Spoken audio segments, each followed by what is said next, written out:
नमस्कार, आप सभी का स्वागत है आपके अपनी YouTube channel Shri Krishna IAS में। साथ ही आप इस वीडियो को Shri Radhe academy YouTube channel पर भी देख सकेंगे। तो जैसा कि आपने देखा है कि प्रैक्टिस सेट नंबर 5 तक हमने करा लिया है। आज हम शुरू करने वाले हैं प्रैक्टिस सेट नंबर 6। ये बेहद सभी परीक्षा के लिए बेहद महत्वपूर्ण है, जैसे BPSC, BSSC, SSC, railway, Bihar दरोगा। ठीक है, तो चलिए ज़्यादा देर ना करते हो, उससे पहले आप चैनल को सब्सक्राइब नहीं किए हैं तो चैनल को सब्सक्राइब कर दीजिए। वीडियो अच्छा लगे तो लाइक कर दीजिए और कमेंट में अपना जो भी जिस वीडियो पे जिस टॉपिक पे आपको वीडियो चाहिए उस टॉपिक पे वीडियो आपको मिल जाएगा, कमेंट कर दीजिएगा। ठीक है, तो चलिए शुरू करते हैं हम। क्वेश्चन है, निम्न ऐतिहासिक स्थलों पर विचार कीजिए। निम्न ऐतिहासिक स्थल दिया गया है, उस पर बताना है कि कौन सा स्थल भित्ति चित्रकला के लिए जाना जाता है। तो कौन सा? लेपाक्षी मंदिर, सांची स्तूप, अजंता गुफा, एलोरा गुफा, बाघ गुफा। तो इसका आंसर हो जाएगा 1, 3, 4 और 5। ठीक है, इसका सही देख लेते हैं कि इसके बारे में क्या क्या लिखा है, ताकि हमें आधा जानकारी नहीं होना चाहिए, उसके बारे में थोड़ा बहुत जानकारी होना चाहिए कि क्या कहना चाह रहा है, क्यों है। जब कोई भी क्वेश्चन पे आपको एक क्वेश्चन होना चाहिए कि क्यों हुआ, क्या हो, कब हुआ, ये सब क्वेश्चन आपको रखना चाहिए ताकि आपको उसका उत्तर मिल पाए। तो चलिए देखते हैं। अजंता, एलोरा और बाघ गुफाएं अपनी प्राचीन भित्ति चित्रकला के लिए प्रसिद्ध है। ये जो अजंता है, एलोरा और बाघ गुफा है, वो अपनी प्राचीन चित्रकला के लिए प्रसिद्ध है। विशेष रूप से अजंता की चित्रकला भारतीय प्राचीन चित्रकला की उत्कृष्ट उपलब्धि मानी जाती है। जो अजंता की चित्रकला है वो भारतीय प्राचीन चित्रकला की उत्कृष्ट उपलब्धि मानी जाती है। लेपाक्षी मंदिर भी चित्रकला के लिए प्रसिद्ध है। लेपाक्षी मंदिर भी चित्रकला के लिए प्रसिद्ध है, इसलिए प्रश्न की संरचना में स्रोत स्तर पर कुछ अस्पष्टता दिखाई देती है। परीक्षा में अजंता और बाघ को विशेष रूप से याद रखें। मतलब सबसे ज्यादा महत्वपूर्ण इसमें है अजंता और बाघ, इसके बारे में आपको बहुत सारा जानकारी होना चाहिए। ठीक है, अगला देखते हैं क्वेश्चन। आर्य मंजूश्री मूल कल्प निम्न में से किससे संबंधित है? तो किससे है? इसका आंसर हो जाएगा महायान। आर्य मंजूश्री मूल कल्प बौद्ध साहित्य का महत्वपूर्ण ग्रंथ है। ये है जो बौद्ध साहित्य का महत्वपूर्ण ग्रंथ है। इसका संबंध महायान बौद्ध परंपरा से माना जाता है। इसका संबंध जो है महायान बौद्ध परंपरा से माना जाता है। परीक्षा में महायान से संबंधित प्रमुख ग्रंथों को अलग से याद रखना उपयोगी है। आपको देखिए यहाँ पे जब दे दिया गया कि महायान से संबंधित प्रमुख ग्रंथों को याद रखना है, तो आप एक कमेंट में आप ये भी बोल दीजिएगा कि महायान पे आपको वीडियो चाहिए या इसके बारे में समझा दीजिए क्या होता है क्या नहीं होता है, तो वो भी आपको हम लोग कर देंगे। तो आप लोग कमेंट में अपना बता दीजिएगा, इसको अलग से प्रोवाइड कर दीजिए, कर देंगे हम लोग। ठीक है, अगला देखते हैं।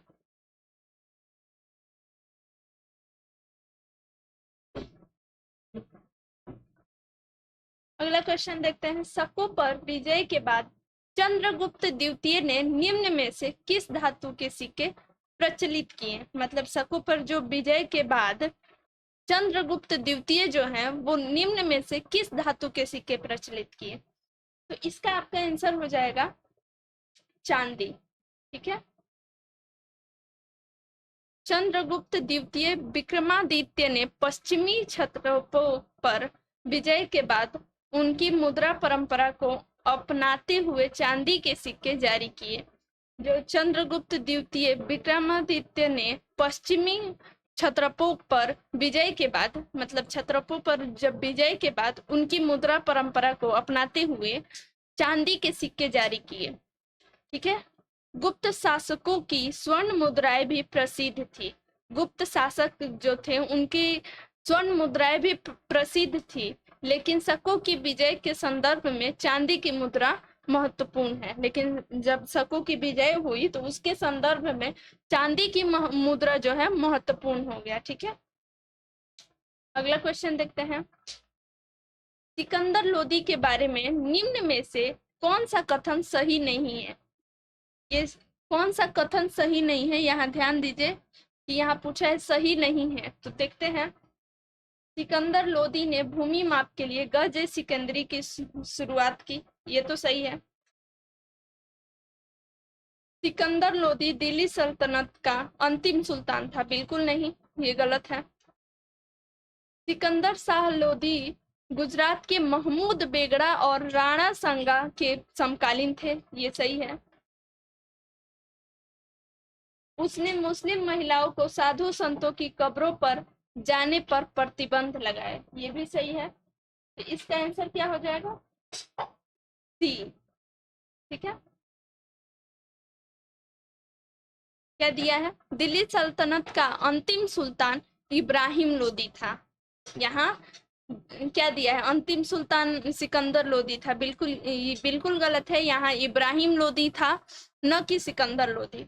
सिकंदर लोदी ने भूमि मापन के लिए गज सिकंदरी का प्रयोग कराया था।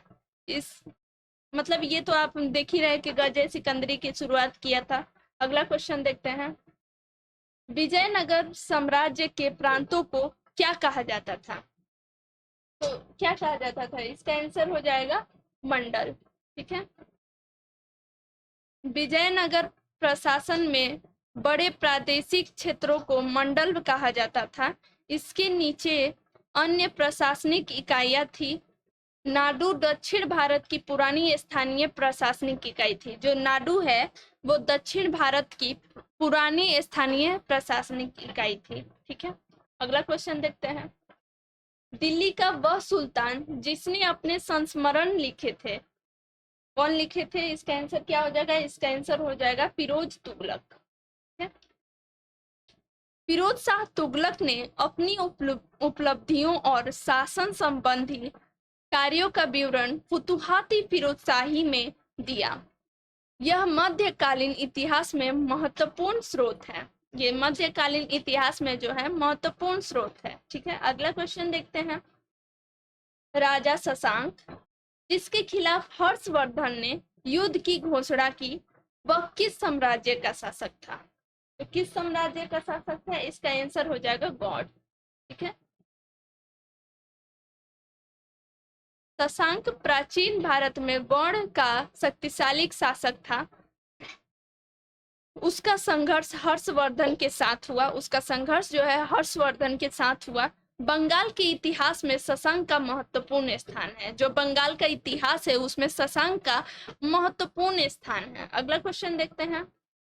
निम्न में से किसने लिच्छवी राजवंश की राजकुमारी से विवाह किया था? किसने किया था? आप लोग कमेंट में भी अपना उत्तर दीजिए ताकि हमें पता चले कि आपको कितना पता है और हमें और कितना प्रोवाइड करना चाहिए। ठीक है, इसका आंसर हो जाएगा चंद्रगुप्त। ठीक है, अगला क्वेश्चन देखते हैं। इससे पहले हम इसका देख लेते हैं। चंद्रगुप्त हैं। गुप्त राजवंश के राजा चंद्रगुप्त प्रथम ने लिच्छवी गणराज्य की राजकुमारी कुमार देवी से विवाह किया था। जो चंद्रगुप्त प्रथम हैं वो लिच्छवी गणराज्य की राजकुमारी कुमार देवी से विवाह किया था। इस ऐतिहासिक वैवाहिक संबंध से जुड़ी मुख्य बातें नीचे दी गई है। मतलब इसके जुड़ी वैवाहिक संबंध से कुछ मुख्य बातें दी गई है। साम्राज्य विस्तार कैसे हुआ? इस विवाह के कारण गुप्त राजवंश की प्रतिष्ठा और राजनीतिक शक्ति में भारी वृद्धि हुई, जिससे उन्हें मगध क्षेत्र में अपना प्रभाव बढ़ाने में मदद मिली। देखिए, मतलब जिससे उन्हें मगध क्षेत्र में, जैसे कि मगध की जो लिच्छवी गणराज्य की राजकुमारी थी, उनसे उनका मगध से तो अपना प्रभाव बढ़ाने में मदद मिली, ताकि उन दोनों अब एक हो गए तो उन दोनों के जो फैमिली है तो एक साम्राज्य विस्तार हुआ ना एक प्रकार। विशेष सिक्के, इसके बारे में जानते हैं।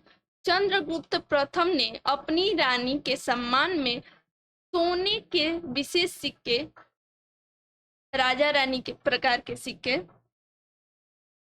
जारी करवाए, सोने के सिक्के जारी करवाए थे, जिन पर चंद्रगुप्त और कुमार देवी दोनों के नाम और चित्र अंकित थे। देखिए, विशेष सिक्के बनवाए जिसमें सोने के सिक्के थे, जिसमें राजा रानी जैसे चंद्रगुप्त और कुमार देवी दोनों के नाम और चित्र अंकित थे। अब देखते हैं समुद्रगुप्त का संबंध। समुद्रगुप्त का चंद्रगुप्त प्रथम से क्या संबंध था?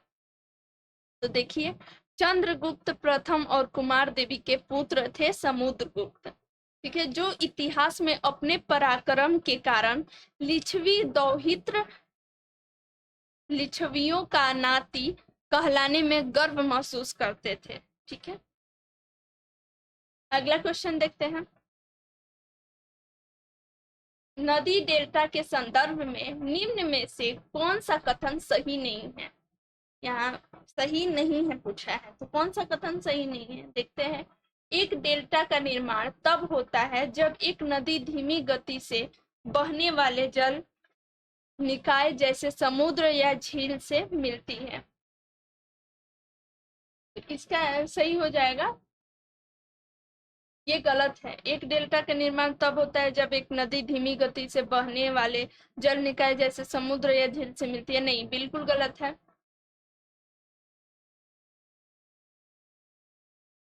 देखिए, जब एक नदी धीमी गति से बहने वाले जल निकाय जैसे समुद्र या झील से मिलती है, ये कथन तो सही है, क्योंकि जो नदी धीमी गति से डेल्टा तभी बनाती है जब नदी धीमी गति से बहने वाले जल निकाय जैसे समुद्र या झील से मिलती है।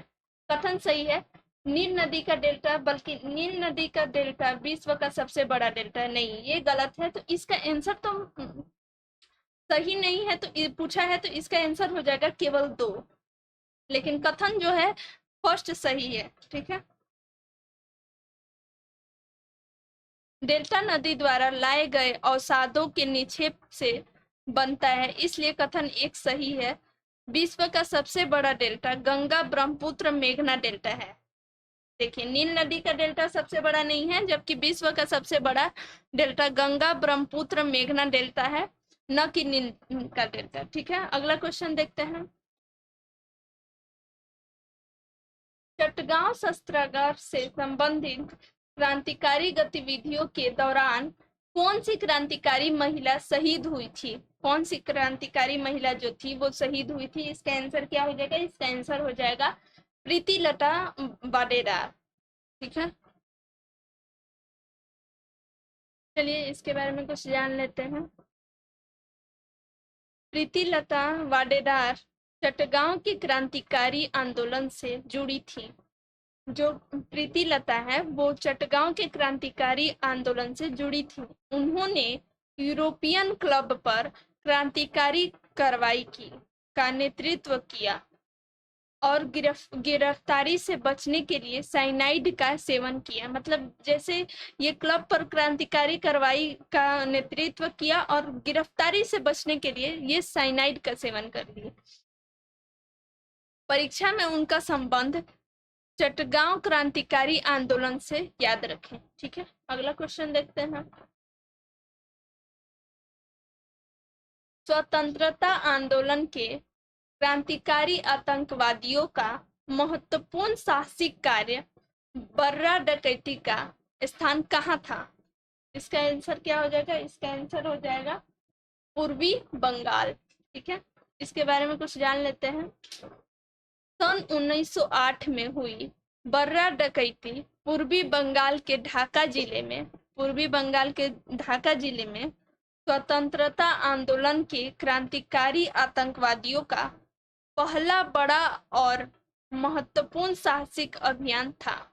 ठीक है, इस प्रसिद्ध डकैती का आयोजन किसने किया था? पुलिन बिहारी दास के नेतृत्व में ढाका अनुशीलन समिति द्वारा किया गया था, जिसका मुख्य उद्देश्य क्रांतिकारी गतिविधियों के लिए हथियार खरीदने हेतु धन जुटाना था। ठीक है, अगला क्वेश्चन देखते हैं। 1765 ईस्वी में दीवानी प्रदान किए जाने के बाद ब्रिटिश सबसे पहले किस पर्वतीय जनजाति के संपर्क में आए? इसका आंसर क्या हो जाएगा? इसका आंसर हो जाएगा खासी। ठीक है, खासी मुख्य बिंदु देख लेते हैं। दीवानी अधिकार। वर्ष 1765 में बक्सर युद्ध के बाद मुगल सम्राट शाह आलम द्वितीय ने ब्रिटिश ईस्ट इंडिया कंपनी को बंगाल, बिहार और उड़ीसा के दीवानी राजस्व संग्रह अधिकार प्रदान किए। ठीक है, जनजाति से संपर्क। इस अधिकार को प्राप्त करने के बाद पूर्वोत्तर क्षेत्र में व्यापार और चूना पत्थर के व्यापारिक मार्गों को सुरक्षित करने के उद्देश्य से ब्रिटिश सबसे पहले खासी पर्वतीय जनजाति के संपर्क में आए। ब्रिटिश जो है सबसे पहले खासी पर्वतीय जनजाति के संपर्क में आए, वो भी इस अधिकार को प्राप्त करने के बाद पूर्वोत्तर क्षेत्र में व्यापार और चूना पत्थर के व्यापारिक मार्गों को सुरक्षित करने के उद्देश्य से आए थे। किससे आए थे? तो व्यापारिक मार्गों को सुरक्षित करने के उद्देश्य से। ये भी क्वेश्चन हो सकता है कि क्यों आए, किससे आए, तो इससे भी क्वेश्चन बन सकता है, तो आप लोग इस पे भी ध्यान दीजिएगा। पर्वतीय खासी जनजाति मुख्य रूप से वर्तमान मेघालय के पर्वतीय क्षेत्रों में निवास करती है। ठीक है, अगला क्वेश्चन देखते हैं। निम्न में से किस एक ने युद्ध के समय भारत की रक्षा के कानून, जिसे वर्ष 1915 में पंजाब में गद्दर के विरुद्ध प्रयोग किया गया था, तो शांति के समय भी जारी रखने की इच्छा व्यक्त की थी? तो इसका आंसर क्या हो जाएगा? इसका आंसर हो जाएगा लॉर्ड हार्डिंग ड्यूटी है। मुख्य बिंदु क्या है? भारत रक्षा अधिनियम 1915 यह एक आपातकालीन आपराधिक कानून था। ठीक है, जिसे प्रथम विश्व युद्ध के दौरान उत्पन्न हुए क्रांतिकारी और बाहरी खतरों से निपटने के लिए ब्रिटिश भारत सरकार द्वारा लागू किया गया था। अब जानते गद्दर आंदोलन का दमन। पंजाब में फैले गद्दर विद्रोह को दबाने और क्रांतिकारियों पर त्वरित कार्रवाई करने के लिए इस कानून का व्यापक रूप से प्रयोग किया गया। देखिए, शांति काल में विस्तार कैसे हुआ। तत्कालीन वायसराय लॉर्ड हार्डिंग द्वितीय ने इस युद्धकालीन कानून के प्रावधानों को युद्ध समाप्त होने के बाद यानी शांति के समय में भी जारी रखने की तीव्र इच्छा व्यक्त की थी। बाद में इसी विचार के विस्तार के रूप में 1919 में कुख्यात रॉलेट एक्ट लाया गया था। ठीक है, अगला क्वेश्चन देखते हैं। महात्मा गांधी द्वारा 1940 में प्रारंभ किए गए व्यक्तिगत सत्याग्रह के तीसरे सत्याग्रही कौन थे? कौन थे? आप लोग कमेंट में बताइए। इसका आंसर हो जाएगा ब्रह्मदत्त। ठीक है, महात्मा गांधी द्वारा 17 अक्टूबर 1940 को पावनार महाराष्ट्र में है से व्यक्तिगत सत्याग्रह की शुरुआत की गई थी। इस आंदोलन का मुख्य उद्देश्य अभिव्यक्ति की स्वतंत्रता के अधिकार की रक्षा करना और द्वितीय विश्व युद्ध में बिना भारतीयों की सहमति के भारत को शामिल करने का विरोध करना था। सत्याग्रहियों का क्रम इस प्रकार था, देखते हैं। प्रथम सत्याग्रही कौन थे? आचार्य विनोबा भावे। दूसरे सत्याग्रही जवाहरलाल नेहरू। तीसरे ब्रह्मदत्त। अगला क्वेश्चन देखते हैं। वर्ष 1932 ईस्वी में निम्न में से एक आदेश पारित करके अखिल भारतीय कांग्रेस समिति को गैर कानूनी करार दे दिया गया था। वह आदेश है, वह आदेश क्या था? तो इसका आंसर हो जाएगा गैर कानूनी संघ अध्यादेश। वर्ष 1932 ईस्वी में गैर कानूनी संघ अध्यादेश पारित करके अखिल भारतीय कांग्रेस समिति को गैर कानूनी करार दे दिया गया था। मुख्य बिंदु क्या है? ऐतिहासिक पृष्ठभूमि। वर्ष 1932 में जब सविनय अवज्ञा आंदोलन दोबारा शुरू किया गया था, जब सविनय अवज्ञा आंदोलन जो है वो दोबारा शुरू किया गया था, तब ब्रिटिश सरकार ने आपातकालीन अधिकारों का और अध्यादेशों के जरिए कांग्रेस को कुचलने का प्रयास किया। ठीक है। अध्यादेश का प्रभाव, अध्यादेश का प्रभाव क्या पड़ा है इसका जानते थे। इस गैर कानूनी संघ अध्यादेश के तहत अखिल भारतीय कांग्रेस समिति और उससे जुड़े तमाम संगठनों को गैर कानूनी घोषित कर दिया गया तथा नेताओं को गिरफ्तार किया गया। जब अखिल अध्यादेश का प्रभाव ये पड़ा कि इस गैर कानूनी संघ अध्यादेश के तहत ये एक संघ लाया गया, अखिल भारतीय कांग्रेस समिति और उससे जुड़े तमाम संगठनों को गैर कानूनी घोषित कर दिया गया था तथा नेताओं को गिरफ्तार किया गया। अगला क्वेश्चन देखते हैं।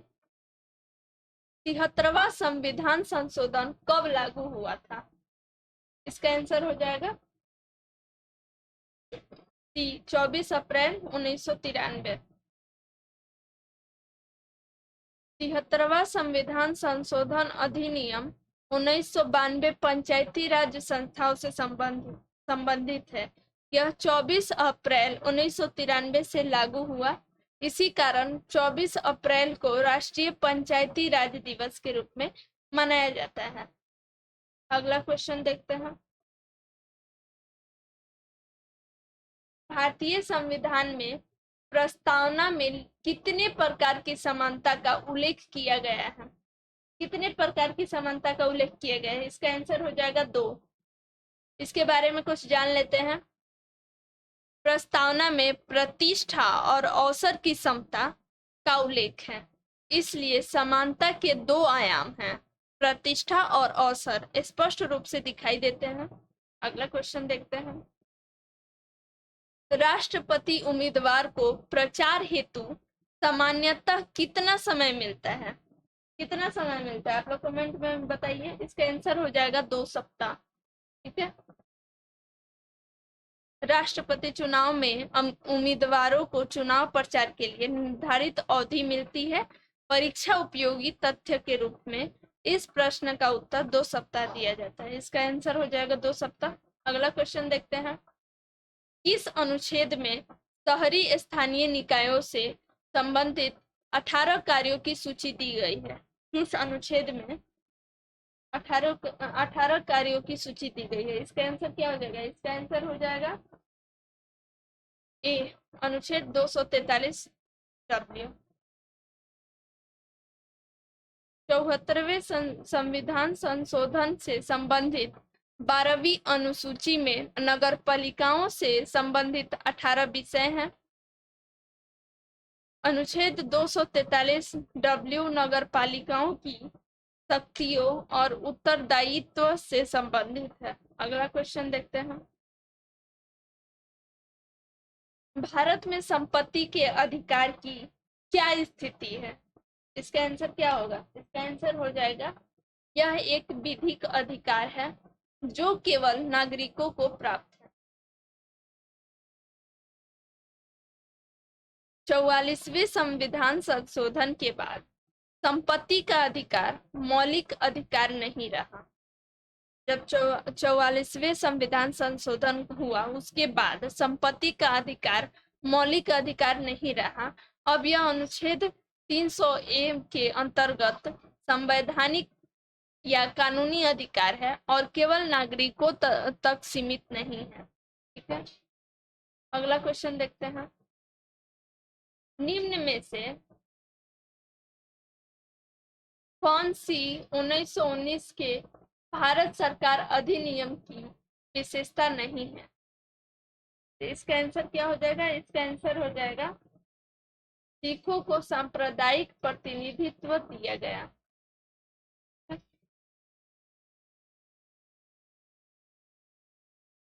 1919 के भारत सरकार अधिनियम ने केंद्र में द्विसदनीय विधायिका और सिखों सहित विभिन्न समुदायों के लिए सांप्रदायिक प्रतिनिधित्व का विस्तार किया।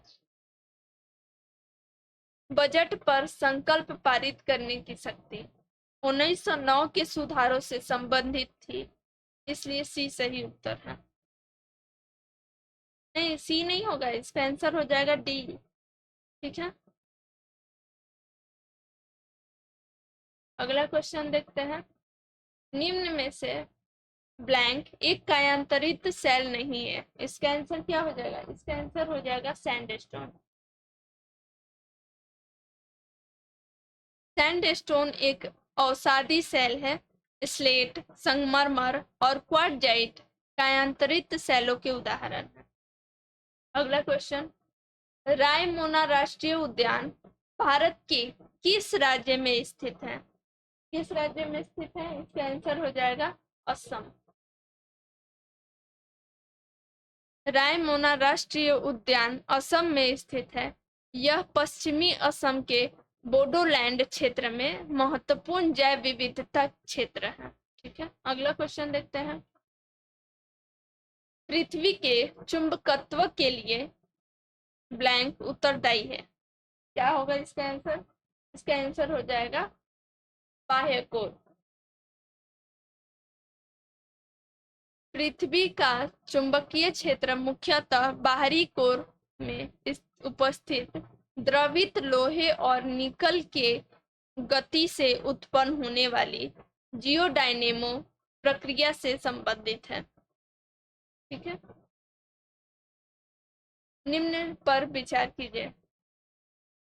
उपयुक्त बांधों में से कौन कृष्णा नदी पर स्थित है? ये बांध दिए गए, इसमें बताना है कि कौन से हैं जो कृष्णा नदी पे स्थित है। तो इसका आंसर क्या हो जाएगा? इसका आंसर हो जाएगा नागार्जुन सागर। नागार्जुन सागर जो है वो कृष्णा नदी पर स्थित है, और अलमाटी, तो इसका आंसर हो जाएगा ए। ठीक है, नागार्जुन सागर बांध और अलमाटी बांध कृष्णा नदी पर है। इडुक्की बांध पेरियार नदी पर तथा अमरावती बांध अमरावती नदी पर है। देखिए, ये जो इडुक्की है ये पेरियार नदी पर स्थित है, और अमरावती बांध जो है अमरावती नदी पर स्थित है, जो कावेरी की सहायक नदी है। ठीक है, अगला क्वेश्चन देखते हैं। निम्न में किसकी विमा रैखिक संवेग की विमा के समान होती है? इसका आंसर क्या हो जाएगा? इसका आंसर हो जाएगा आपका आवेग। देखिए, रैखिक संवेग की विमा जो है MLT-1, आवेग की MLT-1, अतः दोनों की विमा समान है। ठीक है, अगला क्वेश्चन देखते हैं। एक तरंग के लिए आवर्त काल द्वारा विभाजित तरंग दैर्ध्य किसके बराबर होती है? किसके बराबर होती है? इसका आंसर क्या हो जाएगा? इसका आंसर हो जाएगा तरंग वेग। ठीक है, तरंग वेग का सूत्र है v is equal to lambda by T, जहां लैम्डा तरंग दैर्ध्य और t इज इक्वल टू आवर्त काल, इसलिए lambda by T is equal to तरंग वेग। ठीक है, अगला क्वेश्चन देखते हैं। वोल्टेज को स्थिर रखते हुए यदि अधिक लैंपों को एक श्रृंखला परिपथ में रखा जाता है तो परिपथ के समग्र धारा पर क्या प्रभाव पड़ता है? क्या प्रभाव पड़ता है? इसका आंसर क्या हो जाएगा? इसका आंसर हो जाएगा आपका घटता है। ठीक है, श्रृंखला में अधिक लैंपों जोड़ने पर कुल प्रतिरोध बढ़ता है। ओम के नियम I is equal to V/R के अनुसार स्थिर वोल्टेज पर प्रतिरोध बढ़ने से धारा घटती है। अगला क्वेश्चन देखते हैं, निम्न में से कौन सजातीय युग्म है? कौन हो जाएगा? इसका आंसर क्या हो जाएगा? HCHO और CH3CHO इसका आंसर हो जाएगा। अगला देखते हैं, इसके बारे में जान लेते हैं। HCHO और CH3CHO दोनों एल्डिहाइड है। क्या है? दोनों एल्डिहाइड है और इनके बीच CH2 का अंतर है, इसलिए ये समजातीय श्रेणी के सदस्य हैं। रदरफोर्ड का अल्फा कण प्रकीर्णन प्रयोग किसकी खोज के लिए उत्तरदायी है? किसकी खोज के लिए उत्तरदायी है? इसका आंसर हो जाएगा परमाणु केंद्रक की। रदरफोर्ड के स्वर्ण पत्र प्रयोग ने सिद्ध किया कि परमाणु के केंद्र में अत्यंत छोटा, घना और धनावेशिक नाभिक होता है। अगला क्वेश्चन देखते हैं, निम्न में से कौन सी धातु ठंडे जल के साथ हाइड्रोजन गैस निकालती है? कौन सी धातु है? इसका आंसर क्या हो जाएगा? इसका आंसर हो जाएगा पोटेशियम। पोटेशियम अत्यधिक क्रियाशील धातु है और ठंडे जल के साथ तीव्र अभिक्रिया करके पोटेशियम हाइड्रोक्साइड तथा हाइड्रोजन गैस बनाता है। क्या बनाता है? पोटेशियम हाइड्रोक्साइड तथा हाइड्रोजन गैस। ठीक है, अगला क्वेश्चन देखते हैं, पॉलीक्रिलोनाइट्राइल का औद्योगिक स्तर पर क्या नाम है? क्या नाम है? इसका आंसर हो जाएगा ओरलॉन। के बारे में कुछ जान लेते हैं। पॉलीक्रिलोनाइट्राइल का एक प्रमुख व्यापारिक नाम ओरलोन है। इसका उपयोग एक्रिलिक रेशों के निर्माण में किया जाता है।